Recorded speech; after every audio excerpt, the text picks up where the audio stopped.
What's going on, people? Welcome to my brand new YouTube channel, FPL of the Day. I am Jay London, and with just a few days left, literally just a matter of hours before the brand new Premier League season kicks off, this is the video that you've all been requesting, the one that you've been waiting for. Game week 1 team reveal. That's right, I'm going to be talking about my team selection, the formation that I'm playing. We need to go through all of these midfielders because there's a lot to choose from. Do you go with Mahrez, Son? Do you go with Bruno? Do you go with Salah? Do you have Rafinha? Is he a must own? What strikers do you go for? Because pretty much all of them are the same price this season. Yeah, you've got Cavani, you've got Ings, you've got Watkins, you've got Antonio, you've got Wilson, you've got Dominic Calvert-Lewin. Which of those am I going to go for? Which of them should be in your team? And hopefully they'll help you get to a final decision as well, right? They'll help you with your final choice before game week 1 kicks off. So before we dive in, please do what I always ask you to do and subscribe. This is a brand new YouTube page. If you're discovering it for the first time, I need all the help that I can get. I'm trying to get to 100 subscribers before the start of the new season. We're currently on 53, so it's looking a bit sticky, but I could really do with your help. So once you've done that, let's dive in. Game week 1, team reveal. Bam!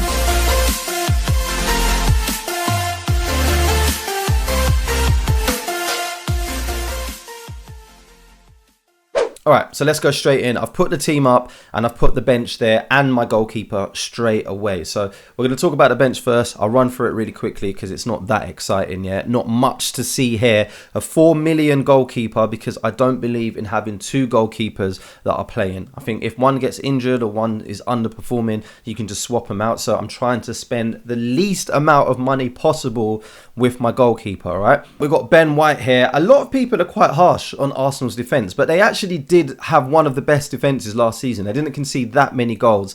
And for a 4.5 million defender to get your way into that Arsenal defence, looks pretty good to me. Brentford, first game of the season as well, newly promoted team. Sounds like a good idea. At the moment, he's on the bench. He could come in, but as I say, 4.5 million defender, can't really go wrong. There's actually quite a few to choose from. Fofana's got injured, so he's ruled out. A lot of people are talking about Shemikas as well. I think I've pronounced that correct. From Liverpool, who is 4 million now that Robinson is out. So we're going to keep an eye on him. But yeah, not many things to discuss here with Ben White. He's 4.5. He plays for Arsenal. He's guaranteed definitely going to start. A lot of people are looking at Chambers as well, which is fair enough, but I think White is a safe bet if you want someone who is going to be a very safe cover on your bench. Again, I'm trying not to spend too much money on my bench on that defense, and because there's so many 4.5 million defenders, you're sport for choice. So White and Ayling are the guys that I'm currently looking at. Obafemi is a striker, a very cheap one, 4.5. Obviously, you're going to see why I've gone for a 4.5 million striker in there when I reveal the rest of the team, but he seems like the most kind of dangerous player at 4.5. But again, there's a few rumours that he might be moving, he might be transferred out, so we're going to keep an eye on that.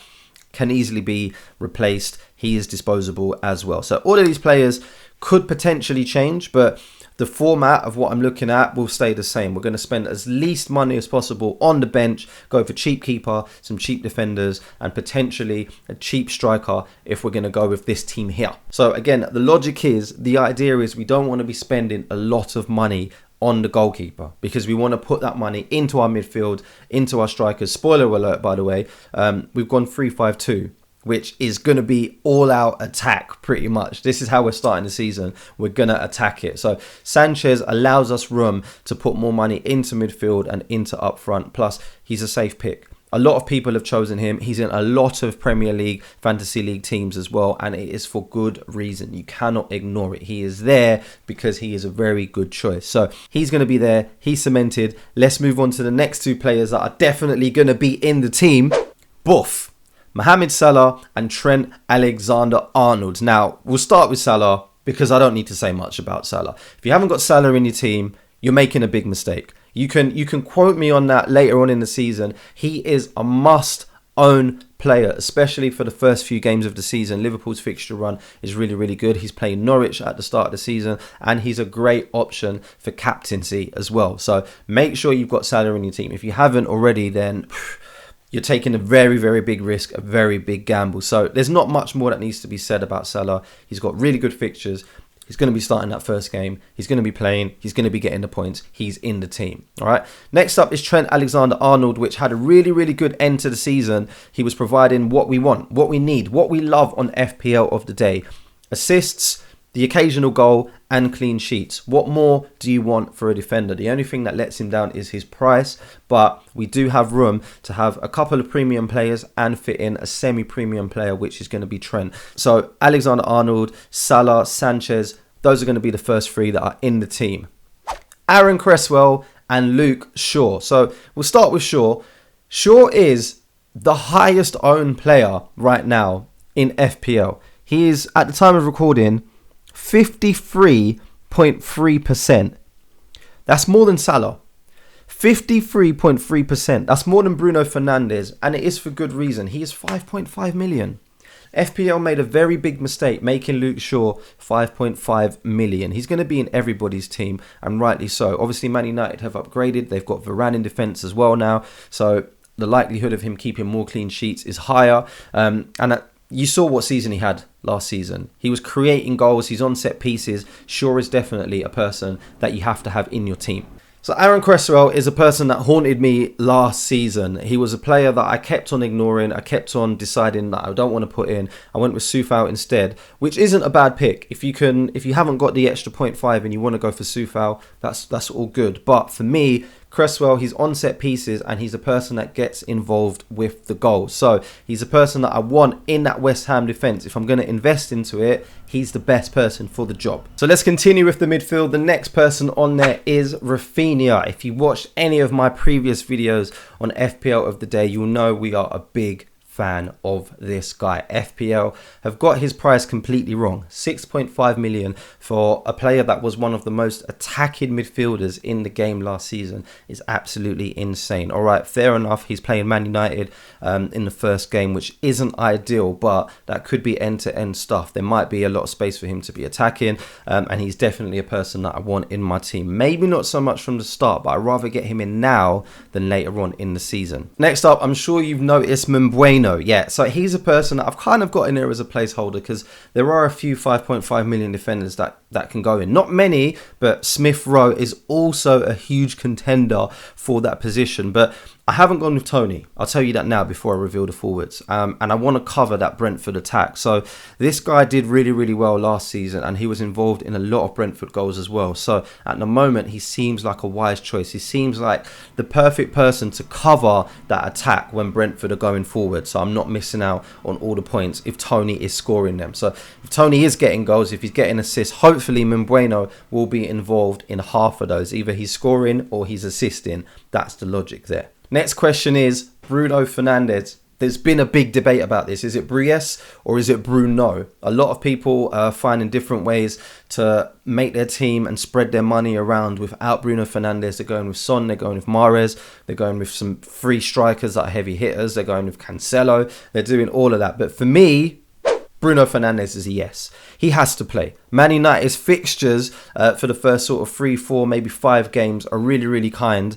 And if Man United are scoring, the likelihood is Bruno Fernandes is going to be involved. I think towards the end of last season, he got fizzled out a little bit. And that was because he was overplayed. He was tired. Now we have a fresh Bruno Fernandes coming back into the team. Yes, he is 12 million. That also means we can switch him out. So later on, once De Bruyne comes into form, we can keep an eye on that. If Mahrez wants to come in, then we can put Mahrez in. We can swap him out for him. We can swap him out for Son. So we can keep an eye on the games throughout the season. But for me, Bruno Fernandes has to start. And alongside him has to be Mason Greenwood.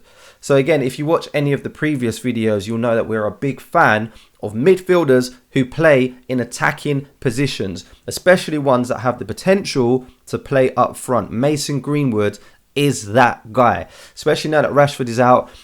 Sancho has only just come back to training. At the time of recording, Cavani's not even in training yet. So Greenwood, definitely, I'm going to say 95% sure that he's going to be starting that first game. And we want to be going with players that are going to be starting that first game. So Greenwood is a person that I took for granted last season. I don't want to do that again this season. So he's in the team.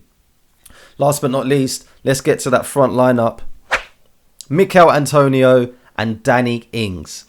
It's still a little bit of a debate for me. I don't know 100% if I'm going to go with things, but those first 3 fixtures are so good. So good, and I'm really finding it hard to ignore them. Now that Watkins, there's a little bit of a doubt about his fitness, and you know for sure that if Ings is playing, he's going to be up front. There's talks of Watkins going on the wing, and as we say, Aston Villa have strengthened quite a lot. So not only have they bought Ings, but they've got Buendia. They've also invested in Bailey as well. So there's going to be a lot of threat going forward and a lot of potential for Ings to be getting on the end of a lot of these crosses, a lot of these attacks. So for me, for the first 3 games, it seems like a wise decision to go with. For 8 million, there are a few players that you can go for. You can downgrade to Wilson. There's also Tony, which allows you to move some more money around the rest of your team.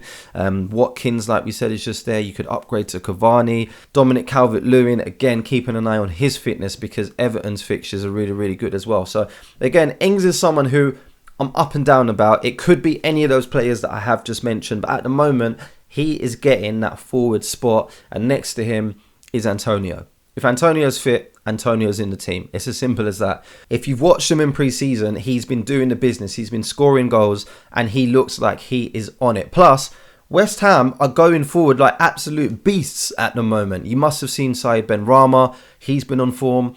Bowen's been doing bits. Yarmolenko, you saw him in the World Cup, what he's capable of. Souček's there. Fornals is there. So I need to have a player in that West Ham attack. And Antonio seems to be the person that is nailed on, cemented, and the one that I want in there. Right. Disclaimers and all of that right now, because there are a lot of players that I do also want in this team. I want Mahrez. I want Son. I want Wilson. I want Calvert-Lewin. I'd quite like Tony as well. So there's a lot of opportunity to be moving things around. But as it currently stands, this is my Game Week 1 reveal. This is my Game Week 1 draft. It ticks a lot of boxes. I've got Fernandes in there. I've got Salah, my 2 premiums. I've got Alexander Arnold, my premium defender. I've got 2 strikers that I can trust to be scoring some goals if they do get the chances. We've covered Tony because he's very, very highly selected. If you haven't seen already, Mbeumo can hopefully cover that. Rafinha is a guy that we love right here on FPL of the day. And Greenwood's also there for those Man United fixtures. Plus, Shaw and Cressero, set pieces, defence, also the bench. Looks like we've got some pretty decent cover there as well with Ben White, Ayling. Obafemi might come out. We'll keep an eye on it. So there you have it. That is my Game Week 1 team reveal. Let me know your comments down below, all right? Am I going crazy? Should I have Tony in my team? Will Mbeumo be enough cover for him?